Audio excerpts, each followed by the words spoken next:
Hello everyone, welcome back to my channel. Today's video is going to be a video on the favorite class of mine, being the wizard, the glass cannon of any party. The wizard starts with a d6 hit points, plus your con modifier, of course. So you can usually take maybe one hit in combat. Depends on if they roll good on the damage or not. But that's at first level. As you gain level, you still don't want to be hit, but the magic you wield goes up tremendously. You start the game with a spell book that will have all the 0 level spells in the core book in it, and first level spells equal to 3 plus your intelligence bonus. Out of those spells, I recommend one of them to be sleep, because when you're dealing with massive amounts of very low hit dice creatures, such as rats, snakes, maybe even kobolds, sturges, you could drop an area sleep spell and up to 4 hit dice of creatures will fall asleep. So that can quickly change how a combat is going for you. Magic Missile isn't the best, but it never misses. The reason why it's not the best is when you get it at first level, it only does a d4 plus 1 because it's a single missile and it's one target. But it affects ghosts, so if your party is fighting a lot of undead, it's definitely a spell to pick up. The defensive spells I recommend is Mage Armor and Shield Spell. Shield Spell protects, say, facing in front of you, or facing behind you or side you, whatever. You can switch it as the combat goes on, and that'll give you a bonus to your AC and protect you from magic missiles from that direction.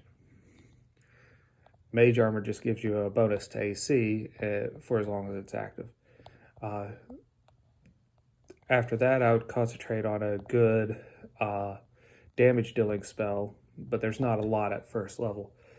Shocking Grasp and Burning Hands are probably the best to pick from. After that, it's just whatever you would want to get. As you go up in level, you'll get 2 new spells added to your spell book each time you level. I recommend that you use your Scribe Scroll feat that you start the game with to make backup scrolls of all your spells starting.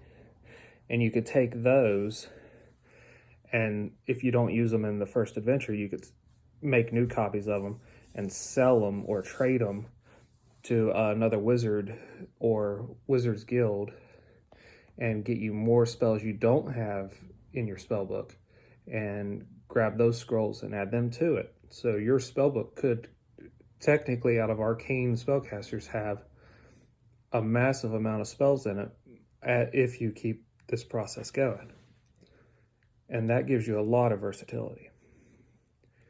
Also, if you just have a bundle of scrolls, all the scrolls you scribe cost half the cost of a regular scroll found in the book, so it is well worth it. In 3rd edition, a wizard started with a familiar at first level, and Pathfinder, you're given the choice of familiar or a bonded item. Just pick the flavor you want on that. As you level up, you get access to item crafting and spell modifying feats, as well as one of my recommendations is, especially as you get in higher level, is spell penetration. It increases your caster level when trying to affect things that have spell resistance.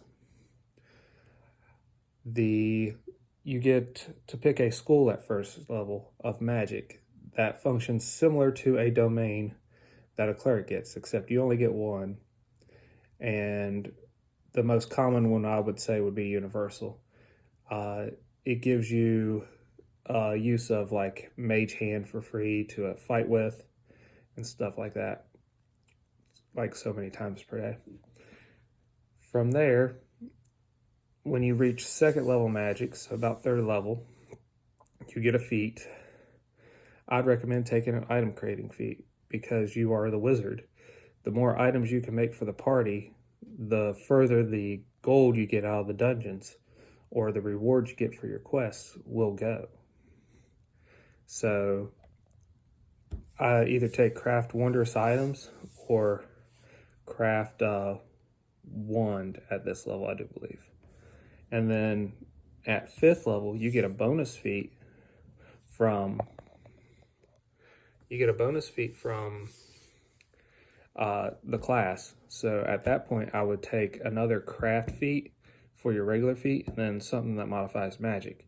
Because now you have up to 3 levels of spells that you could boost a spell up with, modifying its magic.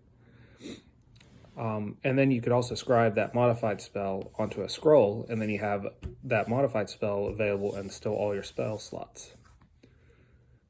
As soon as you can craft wands, if you ever choose to do so, I recommend doing it right away with your favorite spells, especially your favorite combat spells, because that'll give you 50 uses of a spell that you use a lot of.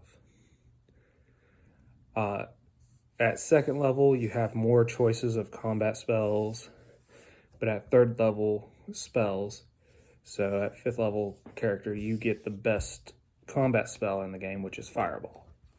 Area effect spell, 1d6 damage per caster level, so right when you get it, it's 5d6 damage.